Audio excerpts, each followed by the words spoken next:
wonderful opportunity that Pastor Rick has given me to share with you my story. The story of how I actually am standing here before you, actually talking in a church. I have to tell you, when I first got involved in politics, I thought I'd never do something like this, because that wasn't the path. I was someone who had gotten involved and was just newly married and decided to run for Congress, and was upset about the spending and the taxes and the government regulation, all the things that I think most folks see, and even back 20 years ago when I first ran. And I was not someone who, well, let's just put it this way, wore their faith out there publicly.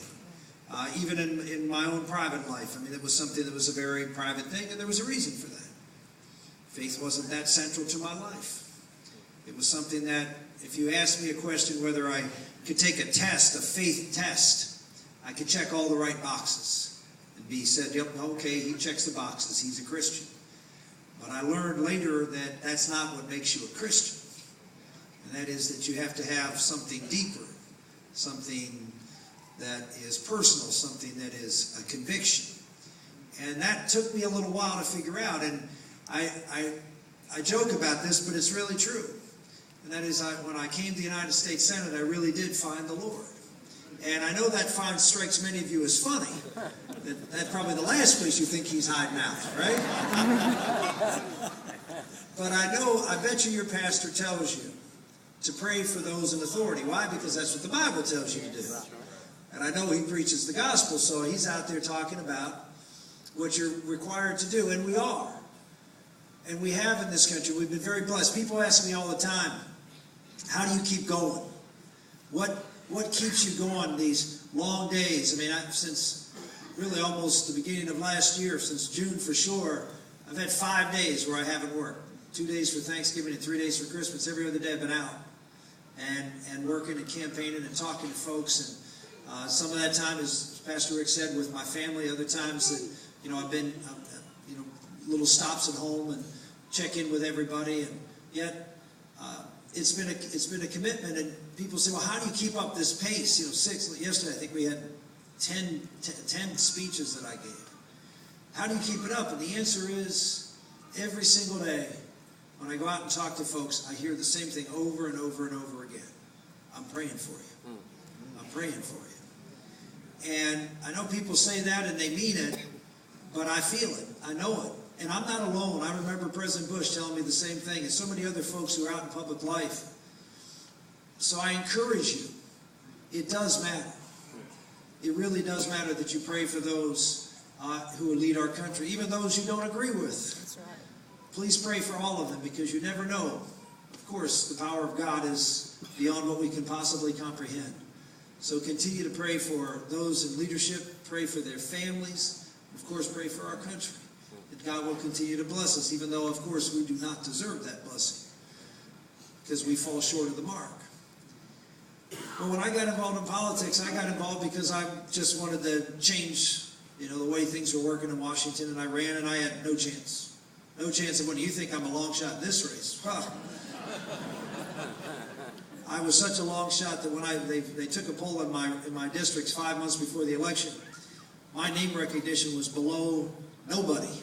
I mean, I had absolutely zero name recognition in my district, and 5 months later, having been outspent better than 3-1, almost having no money at all, we were able to win an election almost incredible. I was 32 years old. I had just been married. We were expecting our first child.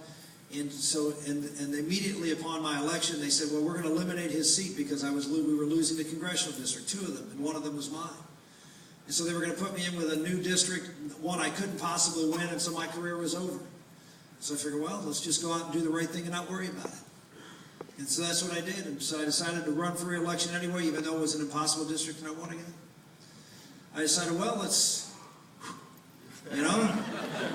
things are going good. Got the hot streak, let's run for the United States Senate. Why not? Against another Democratic incumbent. And so that's what we did. And again, we worked hard. Karen and I, by that point, we'd had 2 children, and I was this busy man, running constantly, trying to serve in the House and run for a tough re-election, run for the United States Senate, and try to be a husband and father, and I was doing a pretty bad job of it. that last part. And yet we continued to run, and we won. Came to the United States Senate, 6-year term. No more running on the treadmill.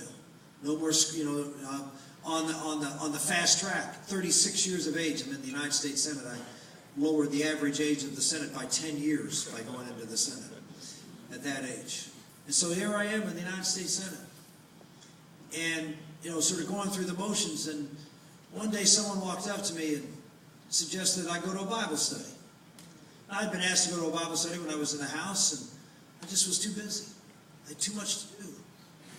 But this person suggested, why don't you just, take some time on a Thursday afternoon and spend an hour with the chaplain there, with other members of the Senate, and think about the role of faith in your life here in Washington, D.C. At the same time, my wife and children moved down to be with me in the Senate. It was too much of a schedule to go back and forth, and I wanted to be with my wife. I wanted her to be with me in Washington, D.C.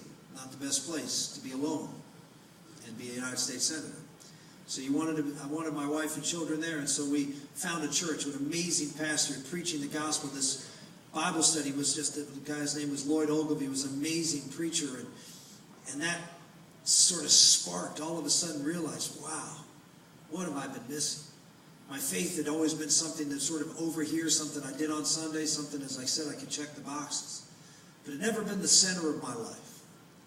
Never been that personal commitment. Never been that relationship that you looked and you saw your life through that prism of what God was calling you to do in your life. What that relationship was all about.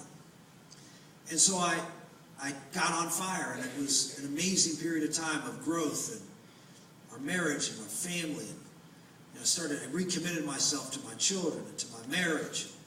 All of those things. I was just on fire. And the end of 1995 rolls around where things are really starting to amp up, and something happened that I didn't expect. I was sitting there watching television, watching the Senate chamber, and someone was getting up and describing this procedure called a partial birth abortion. Well, there's one thing, abortion is something we all don't like to think about. I was pro-life, but I'd never, ever gotten involved in the issue of abortion before. Because it's one thing to be pro-life. It's okay. The media, folks who don't agree with you on the issue, they're okay if you're pro-life, as long as you don't talk about it. As long as you don't try to do anything about it. But if you talk about it and you try to do something about it, then you're in people's comfort zone. You're stressing them a little bit. They just don't like that. And I understood that. I was from Pennsylvania. I knew this was dangerous territory to start wading into. So if you want to stay elected, you want to be in office, you just, you back away from certain things. You don't go out there on every issue and try to,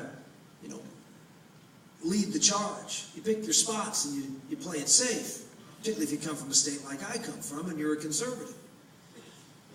But yet I saw this description of this thing called partial birth abortion, and this horrific procedure where a child otherwise be born alive is delivered all but the head, and then the doctor takes his hand, holds the baby with the other hand,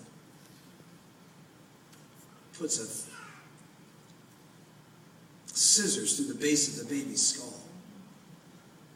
suctions out the baby's brains and kills it, and then delivers the head.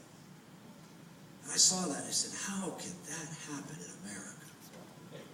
How can anyone defend such horror of a little 22, 23, 25-week-old baby? Why would we do that? And so I was outraged, and I thought, well, I've got to do something, but I thought more about it. I said, maybe not. Here I am. I gotta worry about, how things all look and the perception of being out there and talking about these issues. And so I sat back down and hoped that the bill would pass and I wouldn't have to worry about it. Well, it didn't pass. And about a month later, it came back to the floor. And this time I was sitting there watching again, and